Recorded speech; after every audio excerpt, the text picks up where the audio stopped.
Welcome back to another video. How we doing today? Lots and lots to talk about as always. Zisha, Joey, and Jay back at it again. Sorry for missing the past 2 weeks. It's been a slow week in sports, but you know what? It's about to ramp up. So much excitement. Free agency, NFL draft. Then you got baseball coming up. Then the NBA Finals. And then the World Cup and the Summer Olympics. Oh my. Well, Summer Olympics Yeah. 2 years, but you know what? Lots and lots going on. So let's start with some baseball. First of all, this dude, designated hitter for the Braves, Jurickson Profar, suspended for 1 whole year. Are you serious, bro? That is Bonehead. crazy. So, Joey, let me ask you really quick. If you were in that position, you made millions of dollars, pro baseball player, what would you do for that 1 year suspended? You can't even go to practice. You can't even be at the facility. What would I you mean, do? he's not getting paid. I mean, I'd probably just, if you the money I have, go on a fucking vacation or do something. I don't know, find a way to buy your time or something. But he's Yeah. not getting paid for it. And if he gets suspended one more time, he's banned from baseball. Can never play in the MLB again. You know what? That begs the question because he's probably got kids. He's probably got a family. Oh So yeah, we can't just get up and leave. He's got responsibilities. right. Only so much he could do at home before he wants to like drive himself insane. Yeah.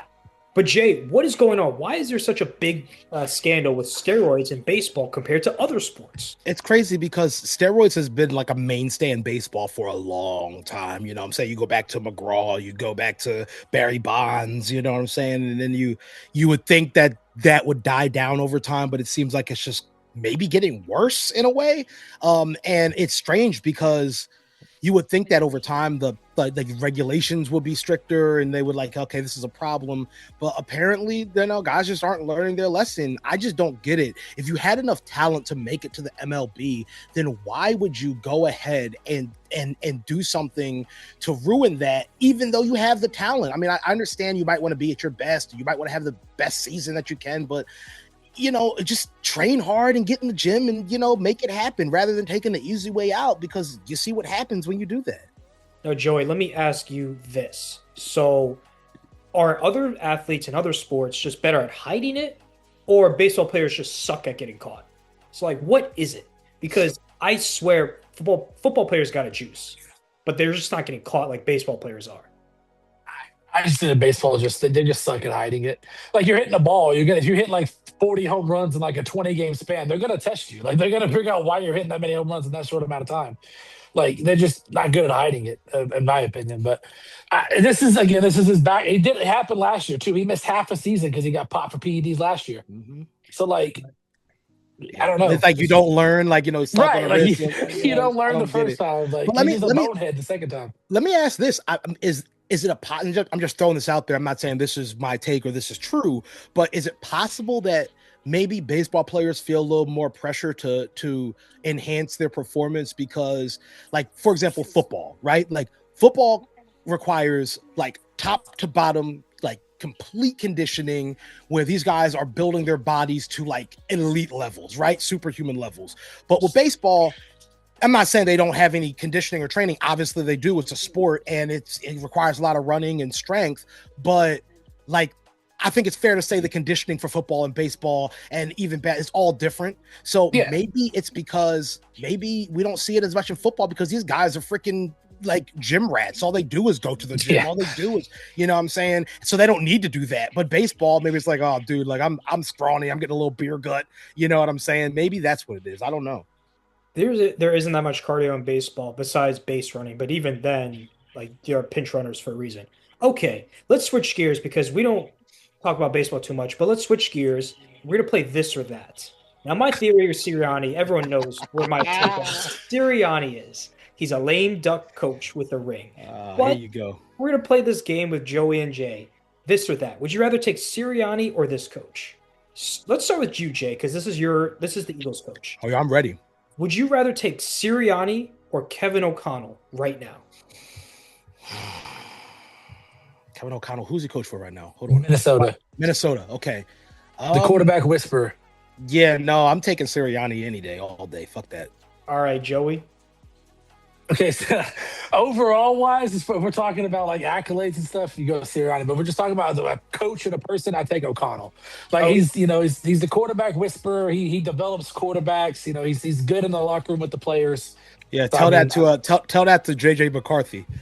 he's ass. He's bunchy. he's not good. Yeah, I mean, He's I saw AJ Brown and Nick Sirianni yell at each other in the playoff games. So I mean, Well, then if you're saying he's not good, then tell that to Bray. the who? it's one of our friends He's that one of our yeah, friends. He's like a big JJ McCarthy guy. Oh well, get off Well, the it's bandwagon. only because he played at Michigan and he's a He was a Michigan fan. Michigan That's guy. why. That's So, why. yeah, Yeah, Oh, it's okay. college. yeah. College. He's a Michigan fan. Yeah. So He's a homer. Okay, Jay, Nick Sirianni or Dan Campbell? oh Okay. All right. Here's the thing. I listen. I love Dan Campbell. I mean, he definitely brings like this like culture shock like therapy to teams. But I just feel like Sirianni has just once again he's navigated the playoffs very well every year since he's been in the league. So I mean, without it being a bias, I'm gonna take Nick still. All right, Joey.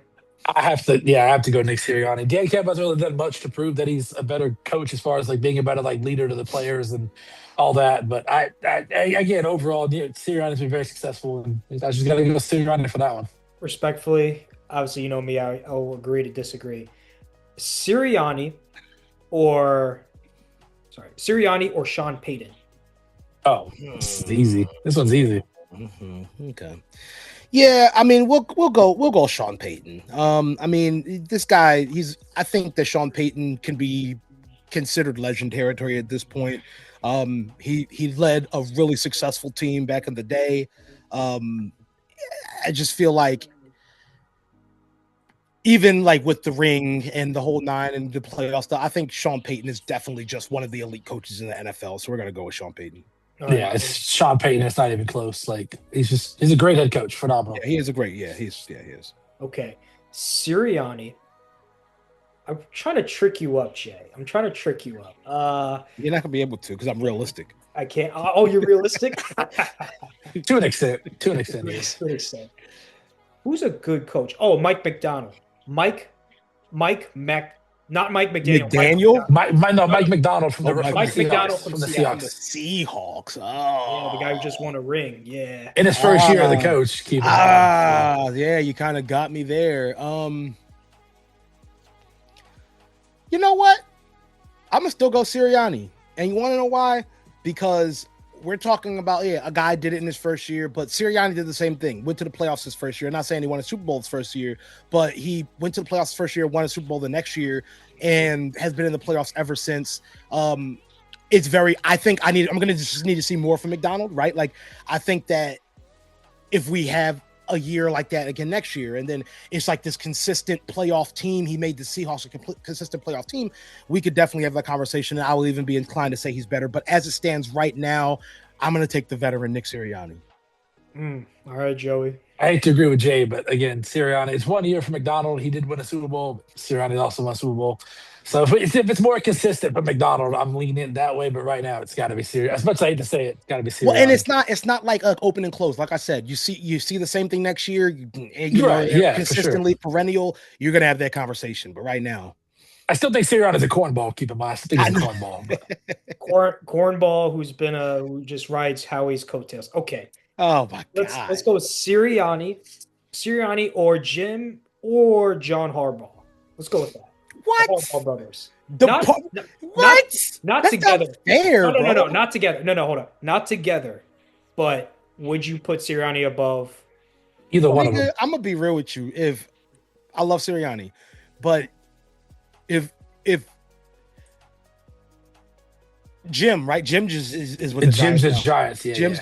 If we had, got Jim Chargers. Sorry, Jim is Chargers. John is Giants. Yeah, John. Right. Giants, okay. yeah. So if we had John Harbaugh, because Jim, I don't think as good. I still think he's good, but I think I put John over Jim. But if we had John Harbaugh and the Eagles, I don't see a year where we don't go to the Super Bowl. Like seriously. I You think know that's what what I'm they need. saying? Like, I mean, outside of the Giants, I think pretty much any team could be very successful with John Harbaugh as a Yeah, coach. I mean, You know? especially if they have the pieces that we have, Yeah. and I'm not saying Nick Sirianni hasn't made a good thing out of those things, but yo, I'm telling you, No, yeah, John Harbaugh. John Harbaugh's probably he's getting into that Sean Payton territory, being a yeah, legendary Sean like head Payton, Bill coach. Belichick, like those Yeah, guys, you know what I'm he's getting saying? that legendary status. Yeah, Okay, okay. I'll throw Nick one more. Sirianni's not there yet. That's the problem. I'll throw one more. I don't think he ever will be. One more ring, okay, we gonna see. Hey, probably not going to get there with him at the helm. That Uh, is true. No, you have Sirianni little faith. is Sirianni or Kyle Shanahan? So I will say this: Kyle Shanahan, he is like amazing with schemes. He's a hell of a play caller. But what I will say is this: I think that when it comes to managing the culture of a team, connecting with the team, and I think it just depends on what you value more. If you value that scheme and like just that elite, like I'm saying play calling, then I would go with Kyle Shanahan. But if you do like admire like the culture building and just like I know that it looks bad because we've been kind of disjointed as a team, but all in all, the Eagles culture is way better than it's been in a long time. And the only frustration comes from the success that they don't have that they should have. So with that said, I'm gonna go Kyle Shanahan just because if we're talking about putting together a more cohesive offensive unit, I think if Kyle Shanahan had the same pieces that Nick Sirianni had, he'd be able to make magic with it. Whereas Sirianni can't even call plays really. I mean, that's not what he's there for, to be honest. So. Okay, I Joey. think Shanahan's the better coach. He's again innovative play caller. He's been successful in the playoffs. Been to what, 2 Super Bowls? I think 1 or 2 Super Bowls. Yeah. He's been there before. So I'm gonna. It's Shanahan. Like it's just It's Shanahan. Shanahan. It has to be. It really kind of has to be. But I would still like to say like don't underrate. No, for sure. The I know that it is cool to hate on Nick Sirianni, but the he does bring something to the Eagles roster and team. You know what I'm saying? Stress and frustration is what he brings. That's AJ Brown. He won't be in Philadelphia much longer. We'll see. I mean, it'll be a really dumb idea for him to not be here. For him, everyone else it'll be fine. We could do without AJ, to be honest. But okay, we're gonna switch gears because we don't want this to feel like an Eagles podcast, even though we do talk about them a lot. And let's switch gears and talk about the Cowboys. The Cowboys put the franchise tag on star wide receiver George Pickens. Yes, I said star. He is talented like a star, but his head is not where a star needs to be. But let's talk about this, Joey. Do you think Jerry's going to work out a long-term deal with George Pickens, or is he going to play on the tag for next year? I think they'll get a deal done. I think the reason why they tagged him is so they could get a long-term deal done, so he doesn't hit free agency. And the beautiful thing about the tag that we put on him is that he is able to negotiate with other teams, but Dallas would have a right to match the offer sheet. And if Dallas doesn't do that, the team that picks up George Pickens gives up 2 first-round picks. So if a team goes out there and gets Pickens, we don't want to match the offer. We'll get 2 first-round picks from that team, whether it's this year's first or next year's first. Another draft pick to use, but we'll get a long-term deal done with him. Hopefully it's not the whole Micah Parsons thing last offseason and they get it done early and he's locked up for years. Yeah, listen, man. Hopefully Jerry's like he always does, you know what I'm saying? So well, he's operating different this year. He's already restructured contracts to make $60 million. Hey man, maybe you guys finally finally get your Super Bowl shot, man. Never. We won't go that far. We won't go that far yet. But he's definitely doing things differently this year. So you can't pay Dak Prescott, a mid quarterback, the most money in the league and be successful. So you called him a mid quarterback. You're gonna get Joey started. You're gonna get him started. Oh, he's not mid. He's a good quarterback, but he's just good, not elite. So we'll go with that. Okay, let's switch gears. Let's talk about free agency. Now, we're gonna talk about each free agent and see what we think what team they'll sign with. Let's start with Trey Hendrickson, the best pass rusher and probably the best free agent on the market. He's elite, even though he's 31, coming off a major injury. Someone's going to throw the bag at him for like a 3-year deal. I'm going to predict this might be bold, and I don't think the fan base will like it. I'm going to predict he signs with Washington. 3-year deal, $90 million. Washington gets a pass rusher opposite Dorrance Armstrong, who's a solid pass rusher, But Dorrance Armstrong coming off that ACL too. I think you just pair Armstrong and Hendrickson together. I think that's elite. Joey, I would agree with that with the Henderson and the Washington Commanders. I do think Dallas will probably try to make a play at him too. I'm not saying he signs with Dallas, but we definitely need edge help after losing Micah. But I can see him going to the Commanders. I can see that being a logical spot for him to go to. all right, Jay. So we are going to do this because I could see him come to the Eagles because we are also in need of some edge help. Well, you know what I'm he saying? is 31, and the Commanders love to sign old defensive Yeah, players. so I mean, listen, I think that he could definitely land in the NFC East. Let me just say that. And I definitely think that, I mean, it could be a good pickup for one of our teams. However, I just feel like it would be a good pickup for a very limited amount of time. So I don't know. Right. I just don't know. I don't know. I think the thing with he's gonna want to go to a team on a short deal that's gonna be in win now mode where he can win a championship. Right, exactly. So he's gonna be looking for a contender. Right. So I mean, Like all of us, like the Niners. The Niners aren't too far away. And honestly, I mean, I could say that all of our teams, the Cowboys, the Washington, and the Commanders and the Eagles, are. I mean, even though both of you guys had some off moments this year, and we ended the year on a bad note, I think we're all still championship teams. I think that it's like a few little tweaks that'll get it there. But realistically, I think that he could honestly go to the Lions to rebuild. Him and Hutchinson together would be nasty. to rebuild, to finish that rebuild that they got going on, or another. I can see him go to Chicago too. The Bears. Yeah, the Bears are looking to rebuild. The Packers could use him. The Packers are, losing Rashawn Gary. Another one that's like a really dark horse pick that like I'm kind of entertaining that I saw was the Jaguars. Preparing him opposite Josh Allen in that division. You know what I'm saying? Like, I feel like that would be just another way to just up them and make them even better. Speaking of Josh Allen, what about Buffalo? I mean, Buffalo could definitely use him too. Buffalo's a horrible fucking organization. They won't even do it. Are we just going to name every team that needs a pass rusher? Everyone needs Trey Hendrickson. We're thinking of contenders because he's going to be on a short-term deal. He's going to be on a short-term deal. But I mean, I think like that dark horse, me saying the Jaguars, Liam Cohen is trying to win. I think that he's trying to come in and change the culture. I love him as a coach, by the way. Duval, even that I love. So I think that's realistic. I think it's a dark horse, but it could happen. You know what I'm saying? Yeah, he'll definitely look at contenders for sure. Let's go with someone in the division, Jalen Phillips. Now, I think we'll sign him. He's going to get a bag 4-year deal. I don't think the Eagles are going to sign him. I'm going to predict Titans sign him. I'm going to predict yes. I'm going to predict Titans. Yes, I think the Titans will overpay for him. The Titans have the most cap space, and they're going to have to overpay for a star like Jalen Phillips. And I think Phillips takes the bait and goes for 4, maybe 5-year deal. 4-year deal. 4-year deal with Tennessee. What say you?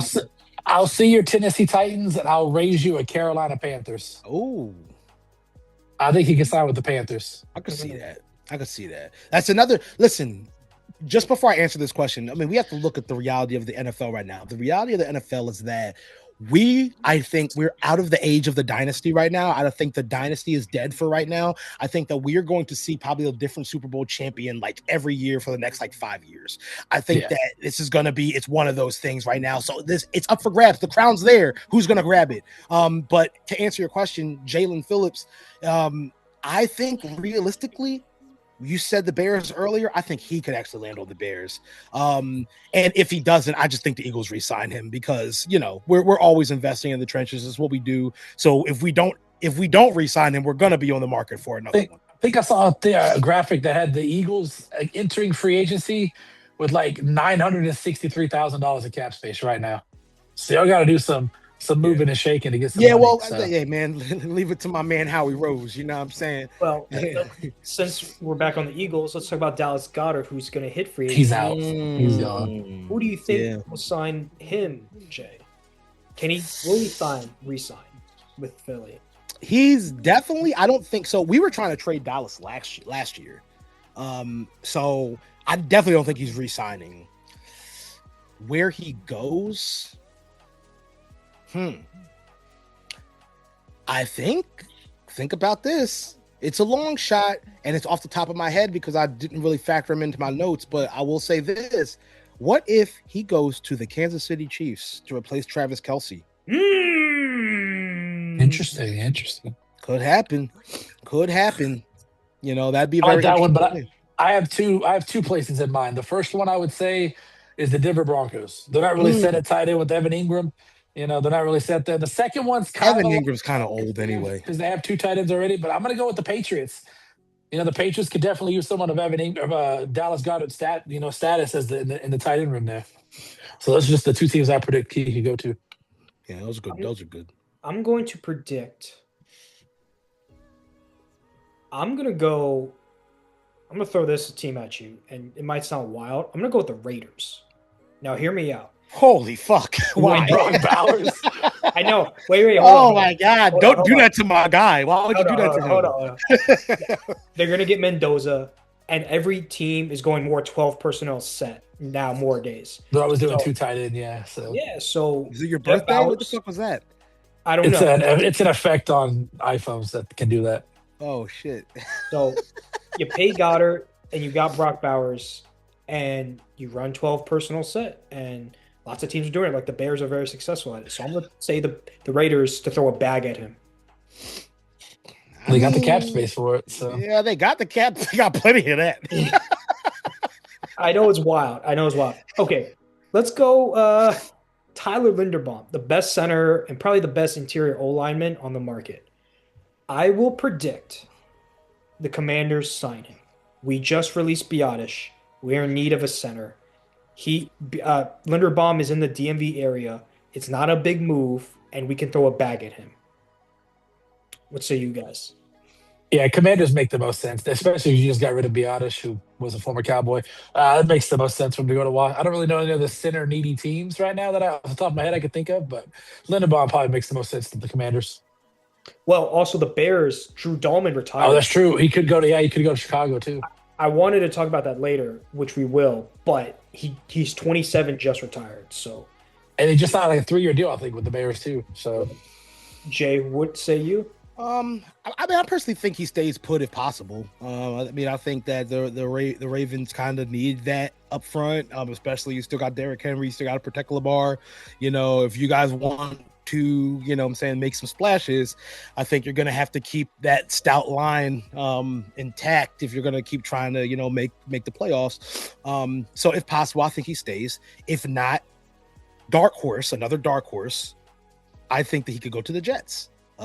Because they are going to, put Linderbaum on that trash team of the Jets. Yeah, well, and the reason being kind of like what Zshaw said about who was the last person, Dallas Goddard. Yeah. Just like, you know, they are probably going to draft someone, you know, a quarterback, and you know, whoever, or maybe not, maybe they obtain a quarterback in free agency or through a trade, and I think that they're going to try to, you know what I'm saying, to get protection for him so that whoever that quarterback is can flourish. So I don't know. Strengthening that line is going to be the, you know what I mean? That goes for a couple teams, by the way. So. Right. Okay. How about the Super Bowl MVP, Kenneth Walker? He's going to be an unrestricted free agent.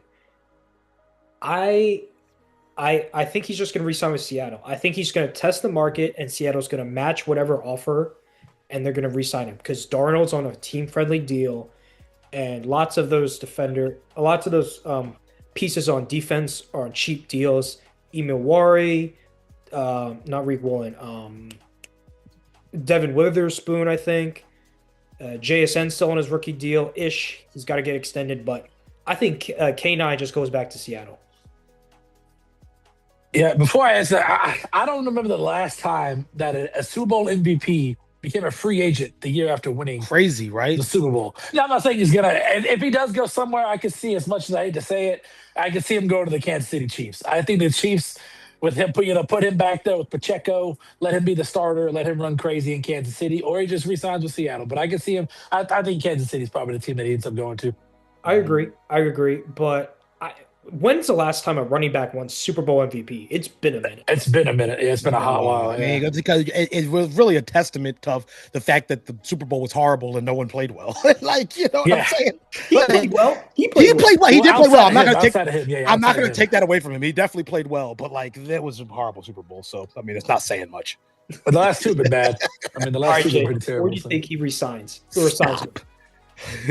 um, so I think once again it's the situation as if possible he stays put, stays in Seattle.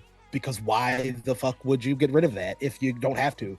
You know what I'm saying? He's clearly the standout on your team. You do got JSN, that's true. So he's a standout as well. But I think that Kenneth Walker's probably he was the best player on the field in the Super Bowl. That says a lot to be able to step up on a stage like that and carry that team. So he stays.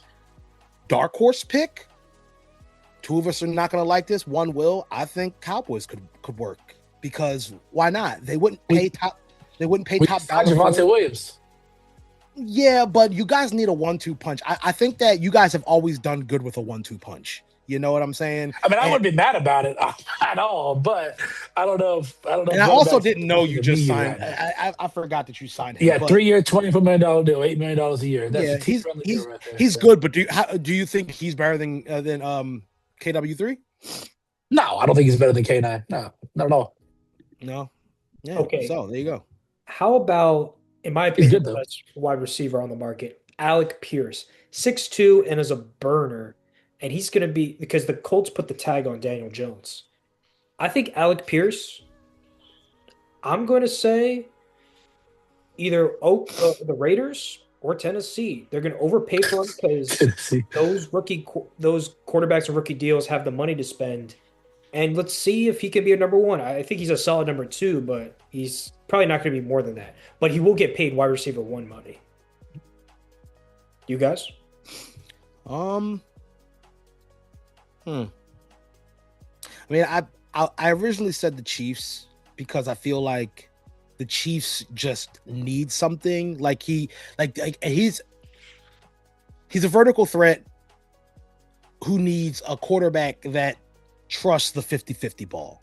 You know what I'm saying? So I think that fits Patrick Mahomes. Patrick will throw that shit down the field and hope you down there, motherfucker. You know what I'm saying? So I think that, you know what I'm saying, I think that would be a good fit for him scheme wise. But then you also could, you could pop him on the Bills if you wanted to. You know what I I'm was going to saying? say Buffalo would be a really good Buffalo would spot. be- You know, yeah. give Josh Allen that weapon. Right. Yeah. You know, you're like the Gabe Davis replacement type. You know what I'm saying? Yeah.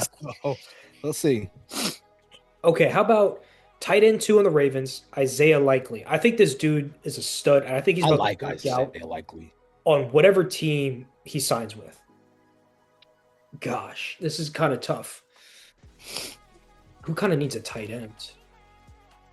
I mean, could we see, like, I think, Joey, you said it, the Panthers give Bryce Young another weapon. Yeah, the Panthers, yeah. Yeah, they need more a T-Mac and Isaiah Likely. I was going to say, also, I know the Patriots have been heavily linked to him. Maybe the Patriots take a shot on Isaiah Likely.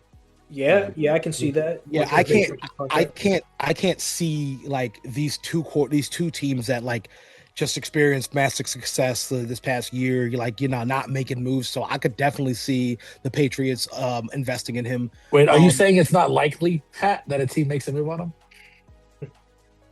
Okay, thanks for joining us on Clocked Out Sports. All in all, though, I mean, I could see that, but I feel like the Chargers could actually use Likely.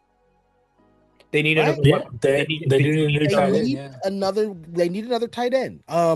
But I think that could like kind of elevate their game and get them to a better point. Now, the Panthers was my dark horse. I agree with that 100%. I feel like that could definitely work. What about Jacksonville? I mean, Britton Strange, you have him. You can also pair Likely with Strange up out there in Jacksonville. Oh. Yeah, I can see that. Can Jacksonville afford him? Tampa Bay could also try and make a move on him. I think Tampa Bay's cooked. Tampa's going like this. They're going down. Yeah. Todd They Bowles- had a few good. Their Super Bowl was like beating the shit out of the Eagles that year when they eliminated us. That was their One Super game. Bowl. One That was game. the ring. One That game. was a ring. How about a former popular player in Debo Samuel? He's not coming back to Washington. I don't know where he's gonna go, but he's a gadget player. Yeah, whatever happened to you being so happy and excited about Debo? Dude, I thought he had it. I think he literally lost not half a step, a quarter of a step. It's noticeable. He was a Because tad he's slower. fucking fat and out of shape. Like, I he's thought he slow. was fine. He's slower. Yes, he's slow, bro. I thought he'd be But great. I don't know why you thought that, Z, because like think about it. Like he was like that on his last, like, get the my fucking cat, dude. He's so annoying. He was like that like on his last year in San Francisco. Like he was like kind of out of shape and like he was like slower and injury prone and shit like that. I'm optimistic, man. If I we feel sign you. someone, we trade for someone, I'm like, bro, he's gonna be a stud. That's the homer in me. That's everyone's Yeah, got I that. hear you. Yep. I feel that. I Yeah. think Debo Samuel goes to the DC Defenders of the UFL. That's what I think. Oh my god. The UFL champions, y'all. By the way, He'd be a I believe stud. He'd be No, God there. I He'd be wouldn't a be monster. surprised. I wouldn't be surprised if he ends up going back to the Niners, to be honest, in all honesty. Oh, the Niners. Can they San afford him? Francisco. They got to do something. By the way, everybody, UFL kicking off March 27th, Listen to him. 2026, March Listen to 27th. him. Okay. There you Go go. watch that. Shouts out to my UFL champions, the DC Defenders. Thank you. Still no Philadelphia Stars, though, you know. Anyway, we'll get there. We'll get there one day. Also, baseball kicks off March 25th. Don't forget about that. There you go. Yeah. Okay, guys, quickly, what goes through a mind of a star center, Drew Dahlman, millions of dollars in the bank account, signed a 3-year, $42 million contract, retires after 1 year signing with the Bears, and he's a Stanford grad, so he's smart as shit. What gives? Like, what's the psychology there? I just think he's trying to protect his future by, because CTE is a thing out there with with football players in general. Maybe he's trying to prevent that. Maybe he's retiring young because he has the money now, so he can go do whatever his degree is that he has. So I really don't know, but 27 is very young for a football player to retire. He has the money. Maybe he's just trying to protect himself and his future and his family. So Yeah, I mean, it's possible. Like we saw Andrew Luck retire young. We've seen a few people retire young, and sometimes these guys, they get into the NFL. They have success, and sometimes it takes not only a physical toll but a mental toll on you, and it's just difficult, you know what I'm saying, to deal with criticism sometimes and deal with this and that, and like the stress of being a celebrity now and all that shit. And I think as fans sometimes we don't take that into account. We kind of selfishly say, well, what are you doing, if it was me? But we don't know what these guys go through. So he might just want to relax and get his mind together. We don't know. But whatever the case is, God bless him, and I hope that he has success in whatever he does do. That's fair. Jay, you want to talk about Henry Ruggs really quick while we have some time? Oh yeah. So there have been some reports. I don't know how true they are 100%, but I've seen reports all over social media that Henry Ruggs, if he's not out already, is getting out and he is gearing up for an NFL return. Let me go ahead and verify that. Well, that begs the question, does he deserve a second chance in the NFL? Yeah, I was wondering. Yeah, so Henry Ruggs III is not currently in the NFL, but he is aiming for a potential comeback following his scheduled parole eligibility date of August 5th, 2026. He's currently serving a 3 to 10 year sentence for a fatal DUI in 2021. Here's my deal. I don't know what kind of work he's done on himself. I am a big believer of second chances, and I truly believe that people deserve redemption. Now, does he deserve to go make millions of dollars again off the bat, right out of jail? I don't know about that, but I think he should definitely get the opportunity to, become a productive member of society. And if everything goes right, yes. We saw Michael Vick get his second chance in the NFL. We've seen countless players get Deshaun Watson, did what he did, and he's freaking gallivanting on the Browns. He had 20 victims. And the crazy part about Deshaun is Deshaun never spent a day answering for anything he ever did. So he suspended 11 games, and that was it. That was it. Right. But so with that being said, when it comes to Henry Ruggs, and I know we have a minute left, when it comes to Henry Ruggs, I feel like we definitely have to kind of give he served his time. I mean, at the end of the day, what else can you ask from a person if they do wrong and serve their time? So I would say if he gets back on an NFL team and makes millions a year, he needs to donate a portion of that salary to the family at the Yes, very facts. least. I agree because that's how Mike Vick made his amends. He started. He was a animal rights activist after he got out of jail and served his time. So Mhm. I agree. I agree. You need to do that. I think he deserves a second chance at life, but like to say he gets 10 million a year, that's crazy. That's crazy. Donate at least 2 million to the family a year. Yeah. Okay, we are out of time. Thank you guys for watching so much. Like, comment, subscribe. What should we talk about next? I'm Zisha. I'm Jay. And Joey, Stay clocked out at everyone. In the meantime, deuces. we'll see you.